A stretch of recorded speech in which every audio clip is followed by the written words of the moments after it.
खबर शामिल करते हैं जड़ावाला से। हमारे जियो पाकिस्तान न्यूज़ के इंचार्ज नुमाइंदगान फैसल अब्बास की रिपोर्ट के मुताबिक जड़ावाला एहसास इमदाद प्रोग्राम में गरीब आवाम और सादा लोगों से 1000 रुपये लेने का एक और नया तरीका इख्तियार कर लिया। औरतों को 12,000 देकर फोटो बना के मिठाई में 500 और 1000 रुपये रख लिए जाते हैं और नौसरबाज 7 जायज़ सिम के बहाने भी 500 रुपये ले रहे हैं और सादी औरतों के नाम पर सिम दे रहे हैं। गैर कानूनी है। इसमें अगर किसी औरत के नाम सिम करके उसे ना दें तो वो किसी बड़े हादसे का भी शिकार हो सकती है। जब आवाज़ न्यूज़ की टीम ने निशानदेही की तो 1200 लोगों की तरफ से आवाज़ न्यूज़ के कैमरामैन पर हमला कर दिया, जिसकी वजह से कैमरा टूट गया और जान से मारने की धमकियां भी देते रहे। तमाम साफी बिरादरी की आईजी पंजाब और आरपीओ फैसलाबाद सीपीओ फैसलाबाद से अपील है कि इनको कैफे किरदार तक पहुँचाया जाए। फड़ाता ना तेन मैंने उन्हें तस्वीर भी खिंच ली। तो फिर तो तू कादो दिता, फिर तू कहना मैं मीडिया वाले को जानी है, मैं कादा 500 लेना 12,000 थानू फड़ा के तस्वीर लेके फिर 500 वापस ले लेने, फिर वापस लिया।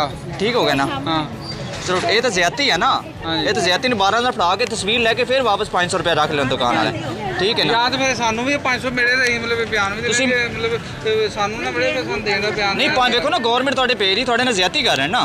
नहीं यहाँ तो तुम वादा करो ना भी 500 मैं लेके देंगा। हाँ जी मैं लेके दे तो कुछ नहीं होता, मतलब नहीं कुछ नहीं तो मैं तो आना उन्हें कहना मैं 12,000 रुपया फड़ाया। तू आगे भी नहीं, मैं वापस तस्वीर खिंच के उन्हें बकाया 500 थोड़े को लिया है ना, इस गल का पता है ना? कुछ नहीं होता भाई मैं क्या सुनो ये दिखा दे वेते खोल के। मैं झूठ नहीं बोल हाँ नहीं नहीं बयान फिर ਤੁਸੀਂ ਇੱਥੇ ਵਿੱਚ ਦਿਖਾ ਦਿਓ।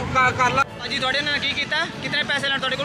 12,000 रुपये देख ले वीडियो बनवा के तब बाद ਜਦੋਂ ਨਾ ਦਿੱਤੇ ਨੇ ਨਾ ਉਹਨੇ 11,000 ਦਿੱਤਾ, 1000 ਰੁਪਏ ਨੇ ਰੱਖ ਲਿਆ। ਤੇ 1000 ਤੁਸੀਂ ਮੰਗਿਆ ਨਹੀਂ ਤੇ ਵਾਪਸ ਮੈਨੂੰ 1000? ਨਹੀਂ ਮੈਂ ਨਹੀਂ ਮੰਗਿਆ, ਮੈਨੂੰ ਕੀ ਪਤਾ, ਮੈਂ ਤਾਂ ਆਈ ਪਹਿਲੀ ਵਾਰੀ।